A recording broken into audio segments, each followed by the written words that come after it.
بسم اللہ الرحمن الرحیم.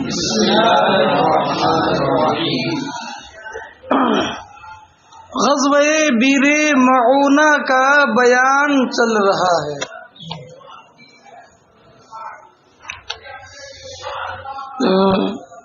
بیچ میں جملہ معترضہ کے طور پر حضرت امام بخاری علیہ الرحمۃ والرضوان نے عامر ابن طفیل کا ذکر کیا ہے. توجہ رکھیے. عامر ابن طفیل رئیس المشرکین تھا. قبیلہ بنی غطفان جو عرب کا مشہور جنگجو اور تیر چلانے کا ماہر قبیلہ تھا، اس قبیلے میں اس کی سرداری تھی. عامر ابن طفیل کا ذکر بعد میں بھی آئے گا. یہ مدینہ طیبہ آیا. حضور نبی کریم علیہ الصلوۃ والسلام حضرت شماس ابن قیس انصاری رضی اللہ تعالیٰ عنہ کے ساتھ ملاقات کے لیے تشریف لے گئے. حضور نبی کریم علیہ الصلوۃ والسلام کے دست مبارک میں ایک تنکا تھا جس سے حضور یوں ہی زمین کورد رہے تھے جیسے انسان عادتاً ہاتھ میں لے لیتے. عامر ابن طفیل نے حضور نبی کریم علیہ الصلوۃ والسلام کے سامنے 3 باتیں رکھی.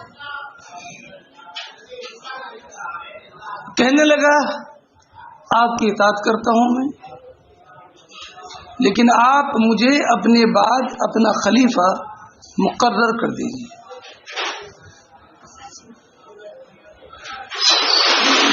ہے نا، یہ سلطنت، سطوت، شان و شوکت آپ کے بعد میرے لیے رہے. ایک بات، اگر یہ نہ ہو سکے تو آپ ریاست کے طور پر میرے اور اپنے درمیان علاقے تقسیم کر لیں. جو شہر والے ہیں، تہذیب و تمدن والے ہیں، گھروں والے ہیں، وہ آپ سے متعلق رہیں گے، اور جو بوادی، دیہات، مختلف مکان گھروں میں رہنے والے لوگ ہیں وہ مجھ سے متعلق رہیں گے. یہ رسالت کو سلطنت کے نظریے سے دیکھ رہا تھا. سنیں، اور کہا بس 2 ہی ہیں صورتیں. یہ اگر آپ ان دونوں شرطوں پر تیار نہ ہو تو پھر غطفان کے ہزاروں ہزار جانباز حملہ آوروں کا سامنا کرنے کے لیے تیار ہو جائیں گے.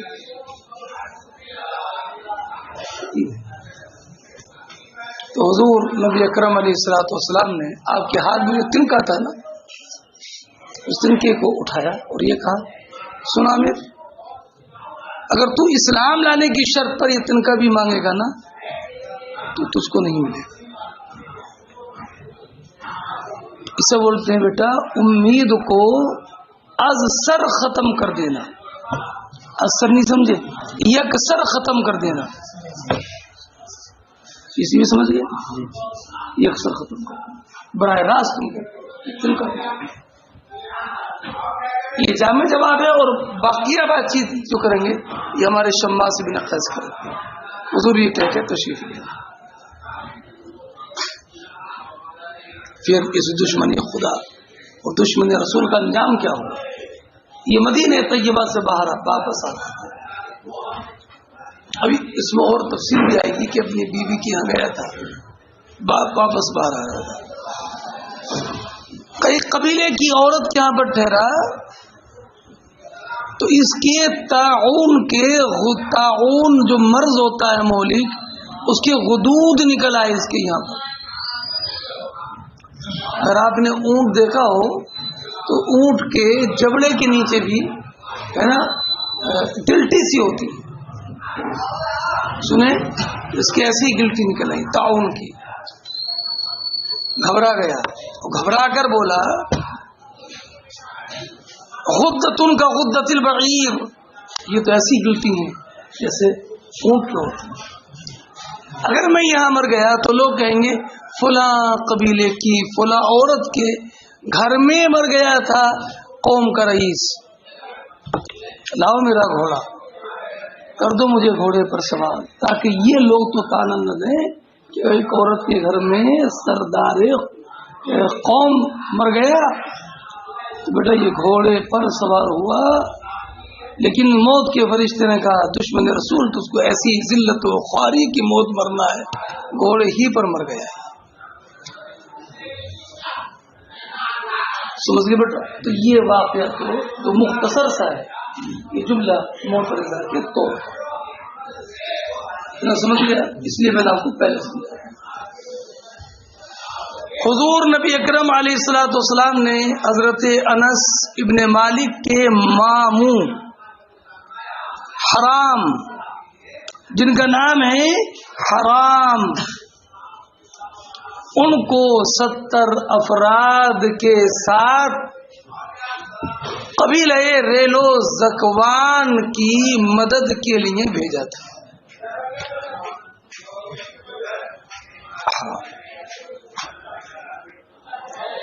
سنیں، جب یہ پہنچے دعوت اسلام بھی مشن تھا، تو حضرت اور ان کے ساتھ میں 2 نام اور آتی ہیں، 73 2 نام اور آتے ہیں. ایک کعب ابن زید، سنیں ان کے پیر میں لنگ تھا. ایک منذر بن محمد،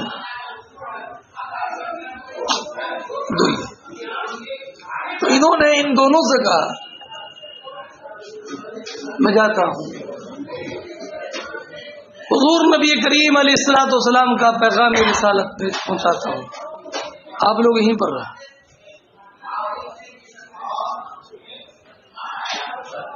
پیغام رسالت سننے کے بعد میرے ساتھ وہ کیا سلوک کرتے ہیں یہ دیکھنا. اگر میرا کام تمام کر دیں تو اپنی حفاظت کرنا، اگر مجھ کو وہ امان دے دیں تو تم یہیں پر رہنا. تو حرام تبلیغ اسلام کے لیے پہنچے، کہا فَإِنْ آمِنُونِي أُبَلِّغْ رِسَالَةَ محمد صلی اللہ علیہ وسلم، امان دو تو میں نبی کریم علیہ الصلوۃ والسلام کا پیغام تک پہنچا. بیٹا اسلام بڑی قربانیوں سے آگے بڑھا ہے،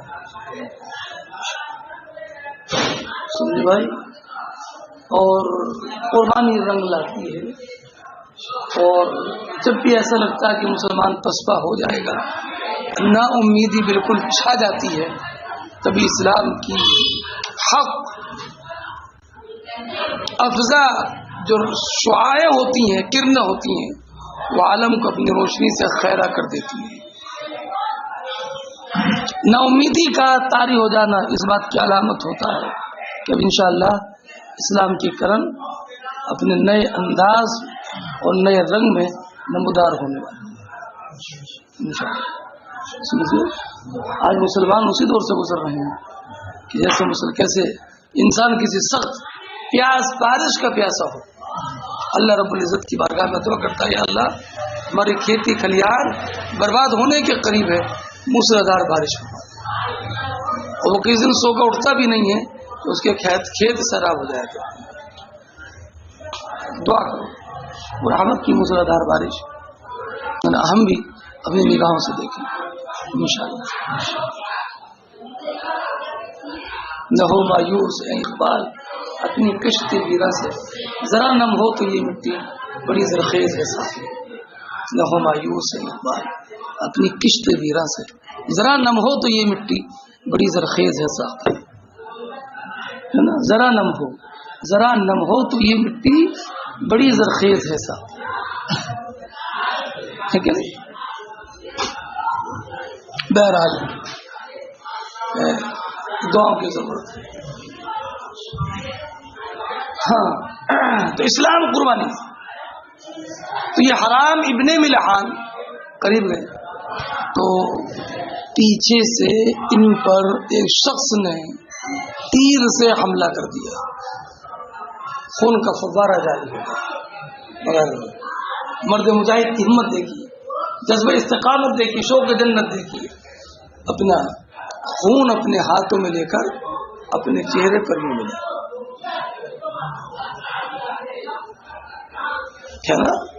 اور زبان سے جملہ نکلا فزتو ورب الکعبہ، فزتو ورب الکعبہ، رب کعبہ کی قسم میں منزل مقصود تک پہنچنے میں کامیاب ہوں. رب کعبہ کی قسم میں منزل مقصود تک رسائی میں کامیاب ہو گیا. میں اپنے سر کی آنکھوں سے رحمت الہی کے جلوے دیکھ رہا ہوں اور جنت کی خوشبو خود اپنی آنکھوں اپنی ناک سے میں سونگ رہا ہوں. فزتو ورب الکعبہ. یہ وہ ہیں مردان خدا جو راہ خدا میں جان دے کر کے بھی فرحاں اور شادہ ہوتے ہیں اور سمجھتے ہیں کہ انہوں نے گوہر مراد کو پا لیا. فزتو ورب الکعبہ، اور قسم کے لیے فزتو ورب الکعبہ، رب کعبہ کی قسم میں کعبہ، یہ شہید ہو گئے. سنیں اب اگلا ایک جملہ ہے مان نہیں، فَلَحِقَ الرَّجُلُ، ایک جملہ ایک حدیث میں فَلَحِقَ الرَّجُلُ. تو اس کی ہمارے علماء نے کئی توضیحیں کی ہیں.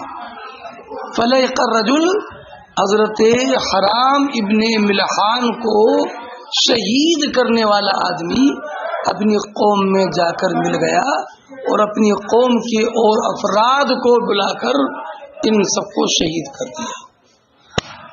فلحق الرجل.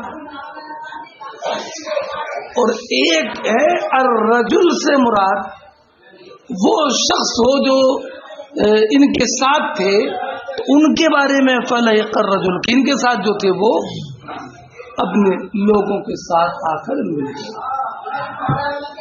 اور ایک روایت ہے فلحق الرجل. الرجل یہی حضرت حرام مراد ہوں. تو معنی یہ کہ حرام ابن ملحان کو موت لائق ہو گئی اور یہ ملحوق ہو گئے. ایک تو معنی یہ ہوگا. فلحق الرجل کا ایک معنی یہ ہے فلحق الرجل کہ یہ جو شخص تھے ہے نا جو ان کے ساتھ تھے یہ واپس نہ جا سکے، یہ بھی وہیں پر شہید ہو. یہ معنی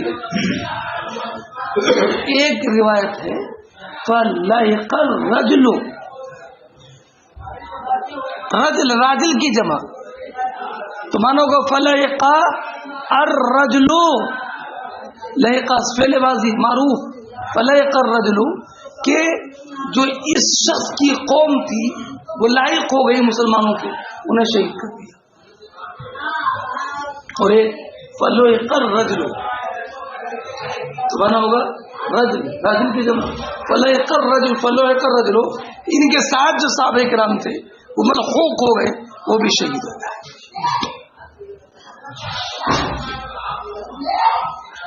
بات سمجھے؟ سب شہید ہو گئے سوائے کعب ابن زید کے کہ پہاڑ پر چڑھ گئی تھی.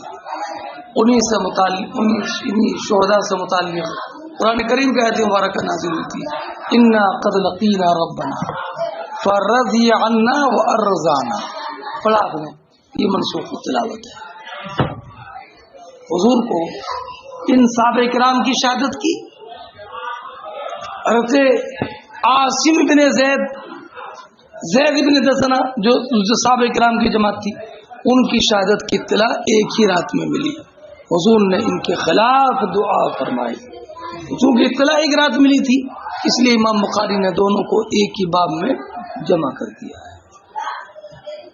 میں بیٹا سمجھئے میری پوری بات جو واقعہ میں نے آپ کو سمجھایا وہ سمجھ میں آ گیا مولانا وسیم صاحب؟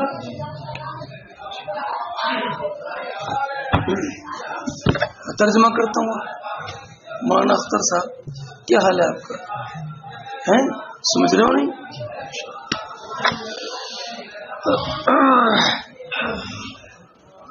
اختر کب سے پڑھ لے آپ یہاں؟ اللہ اکبر کبیرہ ہیں. کمال کر دیا آپ نے. اعدادیہ سے پڑھتے پڑھتے ملاقات کبھی نہیں کی ہیں؟ فارغ ہونے پر آ گئے. اب تو پہچان گے ہوئے میں آپ نہیں پہچانا بھی ہیں. ارے پہچان تو لوگ بعد میں کبھی. اللہ اکبر. ایک ہمارے مولانا حشیم صاحب جو مصر تشریف لے گئے ہیں نا, انہوں نے بتایا کہ میں اعدادیہ سے پڑھا ہے نا, اور ان کی خاص بات یہ تھی, بولے جس سال آپ آئے اسی سال میں آیا. میں نے کہا یار تم تو انقلاب کے عینی شاہد ہو. بولے کیا عینی شاہد چلے گئے. میں نے کہا افسوس یہ تم آخری دن بتا رہے ہو کہ شروع سے پڑھائی جاتی ہے شروع سے. اور کوئی شخص ہے آپ کے ساتھ ہے؟ آپ بھی اعدادیہ سے آپ بھی ماشاء اللہ ماشاء اللہ. اور آپ آپ کا وسیم اعدادیہ سے تھے. آپ کا بیچ میں سلسلہ منقطع ہو گیا تھا. سلسلہ منقطع ہوا مگر اللہ کے فضل سے سوخت نہیں ہوا. سوخت نہیں.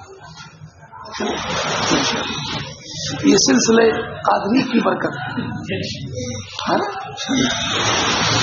ورنہ آپ بھی اعدادیہ سے ہیں ماشاء اللہ. تو میں وہ ایام فطرت ختم کر دیتا ہوں, ختم کر دیتا نا. آپ بھی کیا کرو اعدادیہ ہی سچا.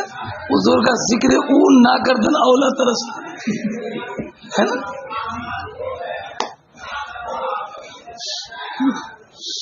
اللہ. حضرت انس بن مالک بیان فرماتے ہیں کہ حضور نے بعث خالہ, آپ کے ماموں ہے نا. کون ماموں؟ ام سلیم کے بھائی. اور ام سلیم کون ہے؟ حضرت انس کی والدہ. تو ان کے بھائی کیا لگے؟ شاباش. فی 70 راکبہ 70 قتلوا ببیر معونہ. بیٹا یہ جملہ معترضہ ہے. وکان رئیس المشرکین, اور مشرکین کے رئیس کا رئیس عامر ابن طفیل نے اختیار دیا تھا 3 خصلوں کو, 3 کاموں کے درمیان. تو کہا یکون لک اہل السہل, آپ کے لیے شہر والے ہوں گے, ولی اہل المدن, اور میرے لیے مٹی کے گھر والے رہیں گے. او اکونو خلیفتک, 3 ہو گئے. او اغزو کا بہل غطفان, یا بہل غطفان کے 1000 افراد کو لے کر آپ سب جم کر دو. فتعن عامر فی بیت ام فلاں, تو فلاں عورت کے گھر میں عامر کو طاعون ہو گیا. تو وہ لگا غدۃ کا غدۃ البعیر فی بیت امرأۃ من آل فلاں ایتونی بفرس, میرا گھوڑا لاؤ. فمات علی ظہر فرس, بولو فانطلق حرام. تو یہ نہیں, یہ مت کہنا, یہ مت سمجھنا کہ عامر بن طفیل کے انتقال کے بعد پھر یہ چلے. وہ بیچ میں جملہ معترضہ ہے. اس کے مرنے کا واقعہ تو اس کے بعد کا ہے. یہ بات کو میری ذہن نشین سمجھ گئے. تو حرام ام سلیم کے بھائی چلے. وہ ہوا رجل عارج, کیا مانا ہوا؟ اور وہ یہ اس میں تھوڑا قلب ہے. وہ ہوا رجل عارج کا مانا یہ نہیں یہ رجل عارج سے, یہ نہیں. اصل ہوا وہ رجل عارج, ہوا فانطلق ہوا ورجل عارج. تو یہ چلے اور ایک دوسرے وہ صاحب کے جن کے پیر میں لنگ تھا وہ چلے. اس لیے کہ یہ عارض نہیں تھے, عارج دوسرے تھے جن کا نام کعب ابن زید، سمجھ گئے بیٹا؟ لیکن دیکھ رہے آپ، ماشی نے بتایا کہ اصل میں یہ ہوا ورجل عارج، لیکن انہوں نے اس عبارت میں تصحیح نہیں کی۔ اصول سمجھے؟ کتاب کی عبارت جس طریقے سے ہو اسی طریقے پر باقی رکھنا ضروری ہوتا ہے، اس میں رد و بدل یہ خیانت کہلاتی ہے۔ اگر کوئی اس میں نقص ہے، ترتیب و تاخیر میں کچھ کمی ہے تو حاشیہ لگا کر کے حاشیہ بتائی جاتی ہے، لیکن خود عبارت میں تصحیح نہیں کی جاتی ہے۔ یہ اختیار نہیں ہے کہ آپ نے جو سمجھا اس کو عبارت میں لکھ دو اور بدل دو عبارت، بلکہ اختیار یہ ہے کہ آپ کی سمجھ میں جو بات آ رہی ہے اپنی بات حاشیے میں کہو۔ سمجھیے بٹ یہ طرز ہے، یہ ضروری ہے، ورنہ کسی کی عبارت میں رد بدل کا اختیار نہیں ہے، تصحیح ہے، یہ جائز ہے۔ کوئی کمی اگر ہے آپ کی نظر میں تو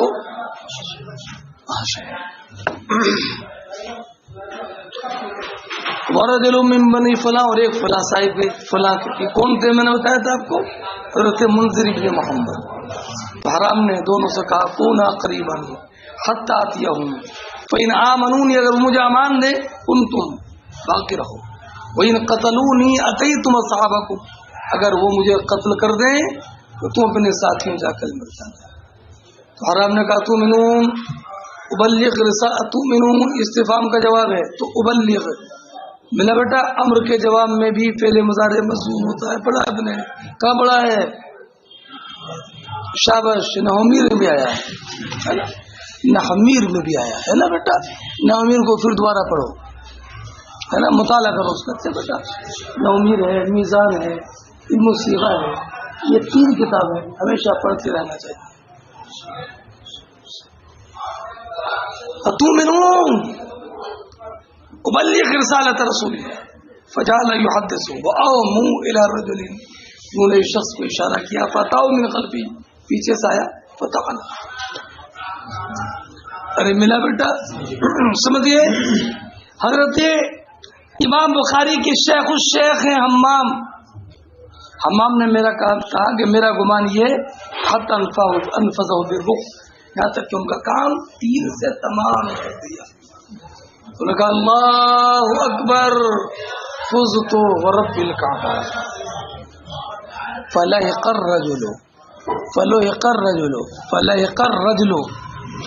الرجل میں نے سب معنی کی تشریح کر دی۔ فقتلوا كلهم، سب شہید ہو گئے غیر العارج، عارج کے ساتھ کھانا فی راس جبل، پہاڑ کے اوپر بیٹا۔ اسے ادب کی بھی کچھ تقاضے ہوتے ہیں، یہ ترجمہ نظر وہ ایک لمبے وہ ایک دل کے پیر ہے نا بیٹا، یہ الگ ترجمہ سمجھیے بیٹا۔ ہاں، گر فرق مراتب نہ کوئی زندگی نہیں سمجھے؟ ہاں،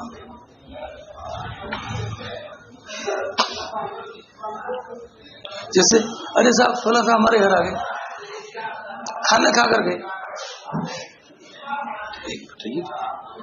یہ بھی انداز ہوگی لائن سے بوجھ بن کر گئے ہے نا، اور آپ اسی بات کو کہ حضرت تشریف لائے، بڑا کرم فرماتی ہیں ہے نا، حضرت نے کرم فرمایا اور ذرہ نوازی کے عالم خود ہی فرمایا کچھ کھانا ہو تو لے آئیے۔ ہماری قسمت دیکھی، ہم نے حضرت کے سامنے کھانا پیش کیا، کرم دیکھی کہ بلا تکلف حضرت نے جو کچھ بھی تھا تو خوشی اور رغبت اس کو تناول فرمایا۔ یہ شان ہے بزرگوں کی، ایک بیٹا انداز یہ بھی۔ ارے کیا بتایا یار، رات آ گئے تھے وہ کھانا کھا کے چلے گئے کہ ارے نہیں سمجھے بیٹا، لیکن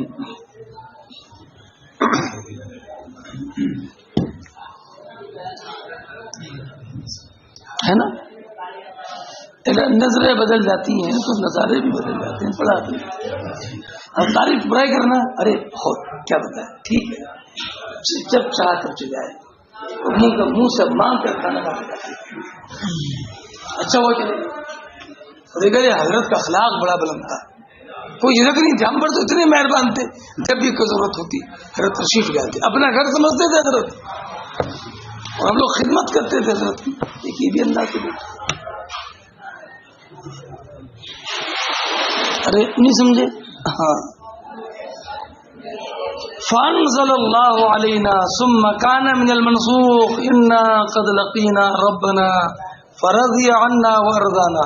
تو حضور نے ان کے خلاف 40 رات 40 دن فجر کی نماز میں قنوت پڑھی، ریل و سکوان پر، بنی لحیان پر، عصیہ پر، الذین عصوا اللہ ورسولہ، جنہوں نے اللہ اس کے رسول کی نافرمانی. انس بن مالک بیان کرتے ہیں لما توعنا حرام بن ملحان وکانا خالہ، ان کے ماموں تھے. کب کہاں توعنا؟ یوم بئر معونہ. یہ توعنا کا ظرف ہے بیٹا، ارے توعنا کا ظرف ہے. ان کو حرام ابن ملحان کو تیر لگا. کہاں؟ ہاں سمجھے، خالہ سے متعلق مت کر دینا کہ وہ ان کے ماموں تھے. کب تھے ماموں؟ تیرے معونہ کے دن. یہ نہیں ہے بیٹا، یہ نہیں ہے نا. تو قالا بالدم، انہوں نے ہاکذا اپنے خون کو یوں لیا. ونضحه على وجهه وراسه ثم قال فزت ورب الكعبة. حضرت بیٹا ایک حدیث لمبی سنیے. لمبی حدیث سننے سے پہلے ایک بات یہ سمجھ لیجیے، میں بھی پہلے بات بتا دیتا ہوں. حضرت عبداللہ یہ حضرت ام رومان کے شوہر تھے. ام رومان سمجھتے ہو؟ حضرت عائشہ صدیقہ اسماء بنت ابی بکر کی والدہ محترمہ.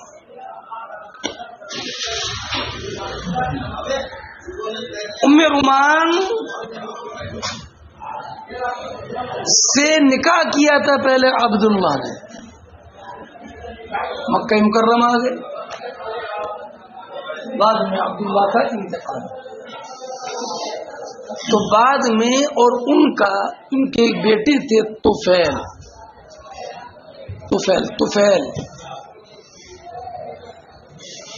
بعد میں حضرت ام رومان سے نکاح کیا حضور حضرت ابوبکر صدیق رضی اللہ تعالی عنہ.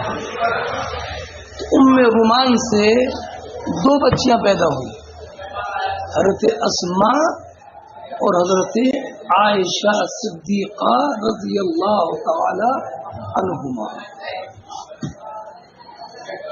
تو حضرت عائشہ اور حضرت اسماء کے طفیل کیا لگے؟ ماں شریک بھائی. ماں شریک بیٹا اس میں لینا پھر سیدھا نہ ہوں.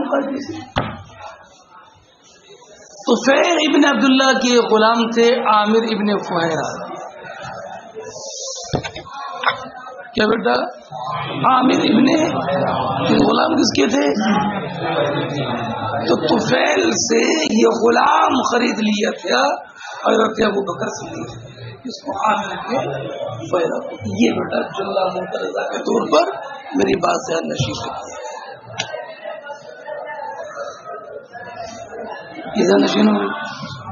حضرت ابوبکر صدیق رضی اللہ تعالیٰ عنہ قدیم الاسلام صحابی ہیں. مشرکین جیسے اسلام کا نزول ہو رہا تھا، مسلمانوں کی تعداد بڑھ رہی تھی، تو کفار مکہ کی ایذا رسانی کا سلسلہ دراز ہو رہا تھا. حضرت ابوبکر صدیق رضی اللہ تعالی عنہ نے بارگاہ رسالت میں عرض کیا رسول اللہ اب مجھے آپ اجازت دے دیں تو مکہ مکرمہ چھوڑ دیتا. تو حضور نے فرمایا صبر کرو یہاں تک کہ ہجرت کا حکم نازل ہو. تو کہا کیا رسول اللہ ہجرت کا حکم ہوگا؟ حضور نے فرمایا ارجو، مجھے امید ہے کہ ہجرت کا حکم آئے گا، لیکن صبر ہمیں اعلان سے پہلے، اذن سے پہلے، اذن الہی سے پہلے مکہ مکرمہ نہیں چھوڑنا، کیونکہ حضرت یونس علیہ السلام نے اپنی آبادی کو چھوڑ دیا تھا رب کی اجازت سے پہلے، تو آپ نے پڑھا مداری شریف ہے نا، کہ کیا ہوا تھا، سمندر کی مچھلی کے پیٹ میں رہے تھے حضرت یونس ابن متہ، وہی دعا کرتے تھے لا الہ الا انت انی کنت من الظالمین۔ پھر جب آپ نکلے تو کھال بالکل باریک ہو چکی تھی، ہے نا، تو ایک کدو کا پیڑ،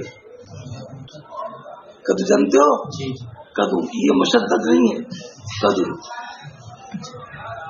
ہے نا، کدو کا پیڑ، لیکن کرامت یہ تھی، اس کا خاص بات یہ تھی کہ کدو کی بیل چلتی ہے، لیکن ان کا جو پیڑ تھا کدو وہ ایسے کھڑا ہوتا شاخوں پر، تو اس کے پتے کے سائے میں رہتے تھے، ایک بکری دودھ پلانے کے لیے آتی تھی، اسی پر جو ہے وہ آپ کی جو ذوق نقاط تھی وہ دور ہو گئی تھی۔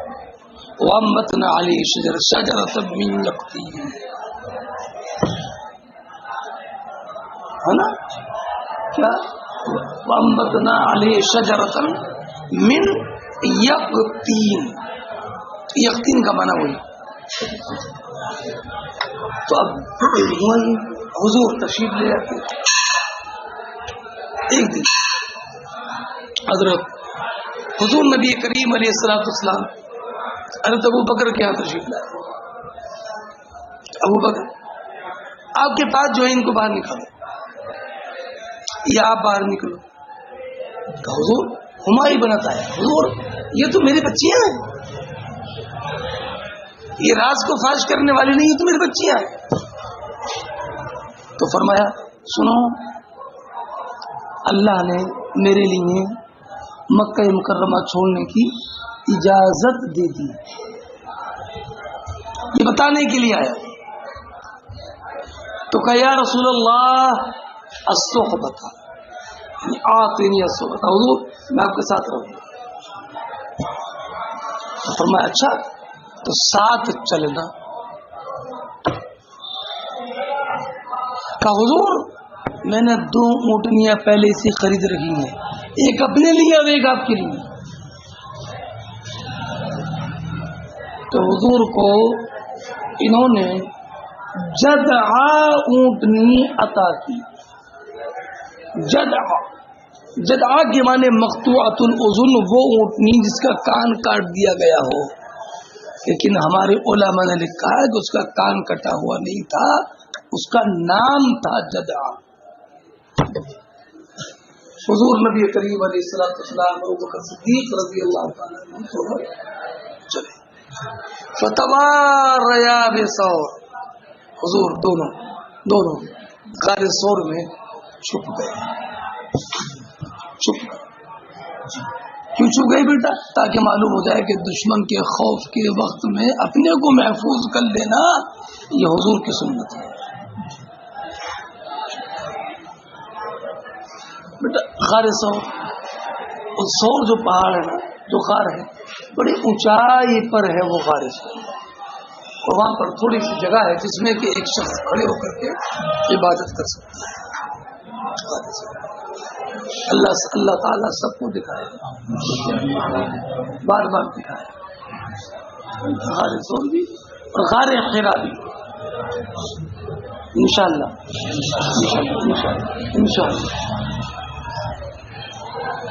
تو کیا ہوا آپ جانتے ہو کہ کبوتر ننڈے دے دیے اور بکری۔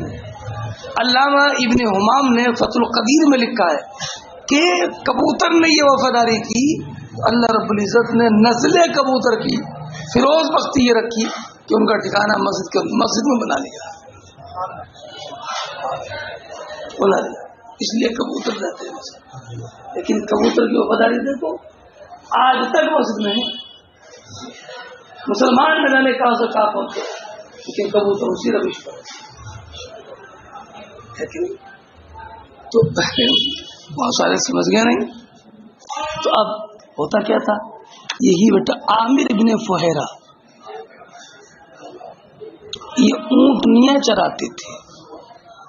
تو اونٹنیاں چراتے چراتے چراتے چراتے رات کے وقت میں یہ غار ثور میں تشریف لے جاتے ہیں اور اونٹنیوں کا دودھ حضور کی خدمت میں پیش کرتے ہیں اور رات ہی میں واپس. کسی چرواہے کو یہ احساس نہیں ہوتا تھا کہ عامر ابن فہیرہ کہیں کہاں ہے. اونٹنی چراتے چراتے نکل گئے, آگے پہنچ گئے, وہیں پر دے آئے دودھ, آگے واپس, معلوم نہیں کسی کو نہیں ہوا. سمجھ گئے بیٹا. جب حضور نے غار ثور سے نکل کر مدینہ طیبہ جانے کا ارادہ کیا تو عامر ابن فہیرہ نے کیا رسول اللہ میں بھی آپ کے ساتھ, میں بھی آپ کے ساتھ, میں بھی آپ کے غلاموں کی بیٹا بڑی حیثیت ہوتی ہے. اصحاب کہف کے کتوں کا بھی عالم دیکھو, ہمارے علماء نے فرمایا وہ جنت میں جائیں گے. کیوں نہیں پڑھا آپ نے گلزدہ میں؟ اصحاب کہف کو دیکھو, انہوں نے نیکوں کا پیچھا کیا, ان کے ساتھ رہے, اللہ رب العزت نے ان کو بھی راحت عطا فرمائی. تو بیٹا 2 اونٹنی, آدمی 3, عامر ابن فہیرہ بھی ہو گئے. تو قسمت دیکھو عامر ابن فہیرہ کی, کبھی یہ حضور کے ساتھ بیٹھتے اور کبھی ابو بکر صدیق کے ساتھ بیٹھتے.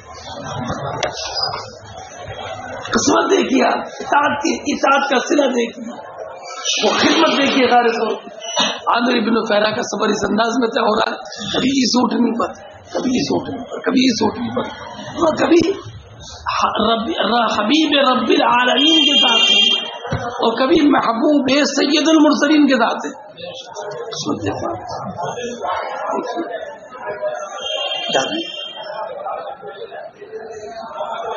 پہنچ گئے مدینہ طیبہ. تو یہ عامر ابن فہیرہ پہچان تو گئے ہوں گے آپ ان کو. غزوہ بیر معونہ میں یہ بھی شہید ہوئے تھے. یہی ہے اس مقام پر اس کو ذکر کرنے کی وجہ. سنیں, حالانکہ بات ہجرت کی ہے, یہ تو وہاں ذکر ہوگی, لیکن یہاں بھی ذکر کیا کتاب المغازی میں, وہ بیر معونہ میں, کیونکہ عامر ابن فہیرہ جو 3 پر شہید ہوئے. اور جب یہ مارکا ختم ہو گیا تو حضرت عمرو ابن امیہ زمری کو قیدی بنا لیا تھا. تو عامر ابن طفیل نے حضرت عمرو ابن امیہ زمری سے معلوم کیا. یہ مت کہنا وہ تو مر گیا تھا وہی پہلے ہی, عامر ابن طفیل وہ تو وہی مر گیا تھا پہلے. ابھی واقعہ پڑھا آپ نے تو میں نے بتایا تھا یہ جملہ معترض ہے, یہاں پر مرا نہیں تھا, یہ اس کے مرنے کا واقعہ بات کا ہے. عامر ابن طفیل نے عمرو ابن امیہ زمری سے پوچھا بھائی یہ بتاؤ یہ کس کا جسم ہے, کس کے جسم کی طرف اشارہ کیا؟ حضرت عامر ابن فہیرہ, یہ کس کی طرف ہے, یہ کون پوچھا, کیوں تھا اس نے, آئیے بتاتا ہوں. تو حضرت عمرو ابن امیہ زمری نے کہا ارے یہ خادم رسول اللہ, خادم بکر صدیق عامر ابن فہیرہ ہے. کہا بھائی میں نے ان کی کرامت دیکھی, مشرک کو رئیس المشرک کو کرامت نظر آ گئی, مگر وہابی کو کوئی کرامت نظر نہیں آئی. کیا کرامت دیکھی؟ میں نے کہا اس نے کہ میں نے دیکھا کہ ان کا جنازہ, ان کی لاش, ان کا جسم اقدس ایک مرتبہ آسمان کی بلندی پر گیا, پھر نیچے گیا اور پھر اوپر آ گیا اور پھر نیچے آیا. میں نے یہ دیکھا ہے. سنیں کیا اوپر نیچے اوپر, یہ میں نے یہ دیکھا. سنیں کرامت دیکھی میں نے اس کی. بیٹا یہ اوپر نیچے جانا یہ اللہ رب العزت کا عامر ابن فہیرہ کی کرامت و منزلت کو ظاہر کرنا تھا, اور یہ مشرکین کے سامنے اسلام کی حقانیت کو ظاہر کرنا تھا, اور عذاب الہی سے ان کو ڈرانا تھا.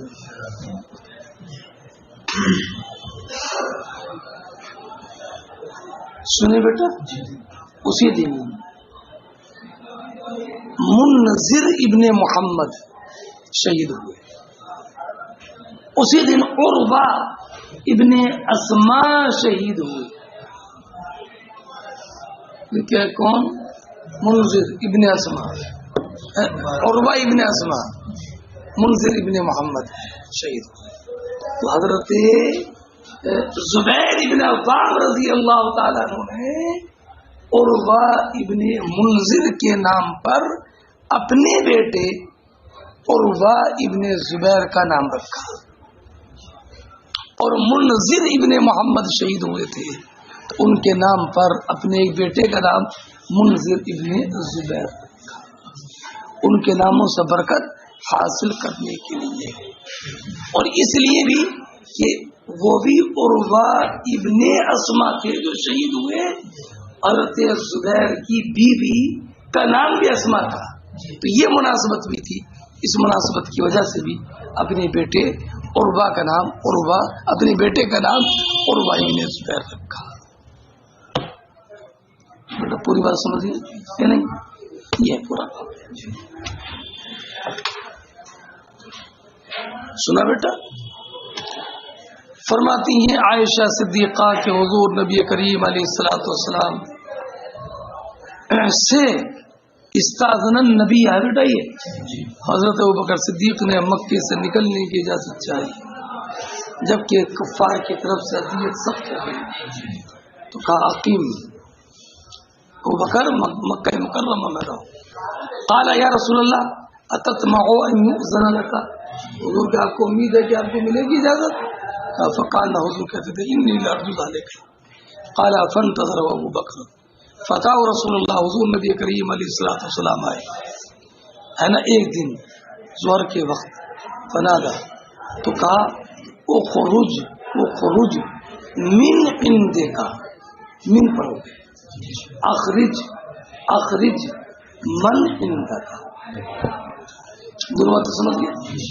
قال ابو بکر انما هو ابنۃ آیا، قال تو حضور نے اشعار تھا کہ معلوم ہے آپ کو کہ قد اذن لی فی الخروج.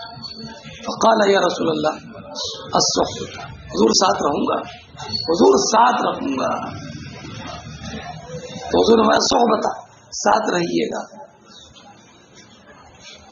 سنیں تو کہا یا رسول اللہ اندی ناقتان، حضور میرے پاس قد اعدتهما للخروج، حضور میں نے ان کو مکہ مکرمہ سے جانے ہی کے لیے تیار کیا ہے.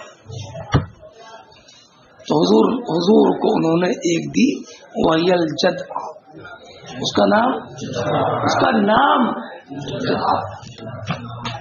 فراکبہ، فراکبہ کا معنی یہ دونوں اپنی اپنی اونٹنیوں پر سوار. فانطلقا حتی اتیا الغار وہی بثور، جو غار پہاڑ ثور میں ہے. فتواریا فیہ، تو عامر ابن فہیرہ یہ عبداللہ ابن طفیل ابن سخبرہ جو حضرت عائشہ کے ماں شریک بھائی تھے، ان کے غلام تھے، ان کے غلام تھے.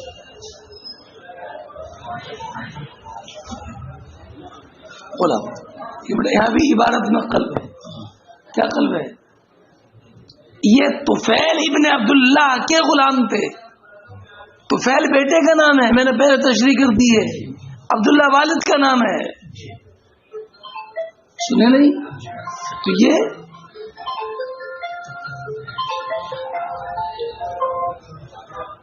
یہ بولو کس کے؟ طفیل ابن عبداللہ ابن سخبرہ جو حضرت عائشہ کے ماں شریک بھائی ہیں، ان کے غلام.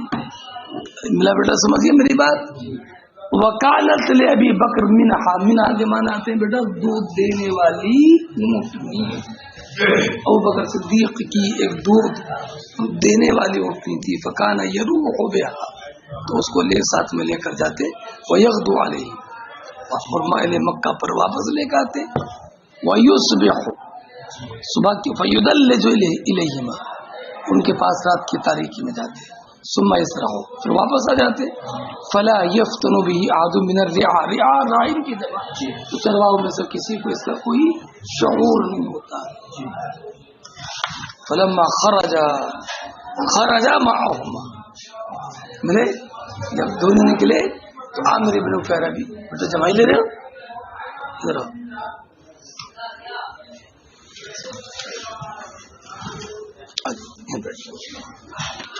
بہت پرانی ہو کہاں پڑھا رہا تھا میں؟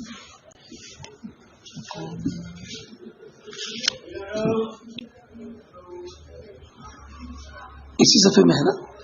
جی ہاں ٹھیک کوئی بات نہیں ہے بیٹا اس صفحے میں تو ہاں صحیح ہے نا.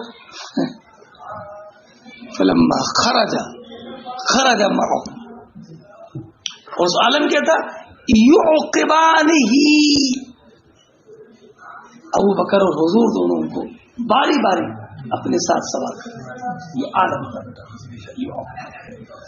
یہ نہیں ہے تم پیدل چلو ہم چل رہے یہ نہیں ہے بیٹا.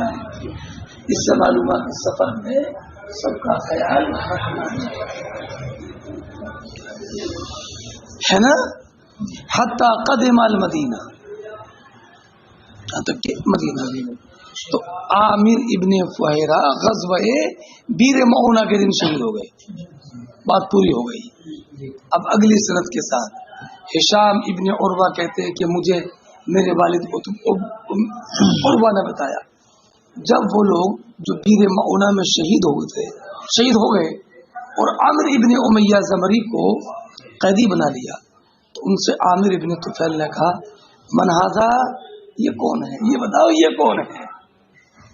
واشار الی قتیل بمعنی مقتول یا جری بمعنی مجروح اور ایک مقتول کی طرف اشارہ کیا تو کہا یہ عامر ابن امیہ ہے. تو ان سے عامر ابن امیہ نے کہا یہ عامر ابن فہرہ ہے. اس نے کہا میں نے ان کو قتل کے بعد بیٹا پہلے نہیں قتل کے بعد دیکھا کہ رفع الی السماء بولو آسمان یہاں تک کہ من کو دیکھ رہا تھا آسمان کی طرف. تو یہ آسمان اور زمین کے درمیان تھے بہت اوپر پہنچ گئے تھے ثم وضع اس کے بعد ان کو نیچے اتارا گیا. بات ہو گئی پوری بات ہو گئی.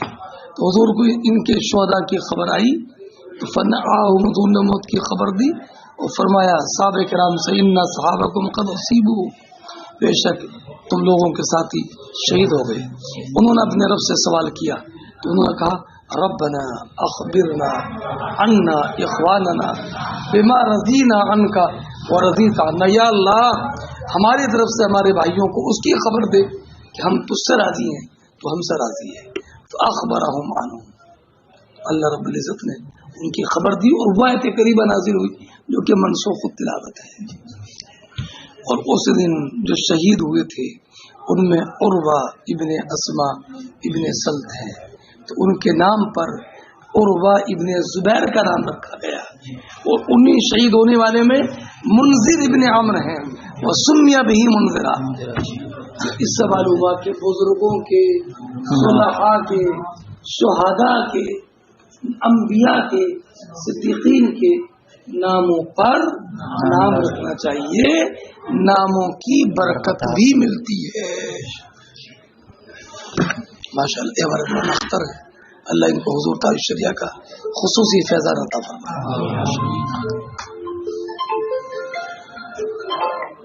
سمجھ گئے بیٹا؟ ارے کیا کہاں پڑھا رہا ہوں میں؟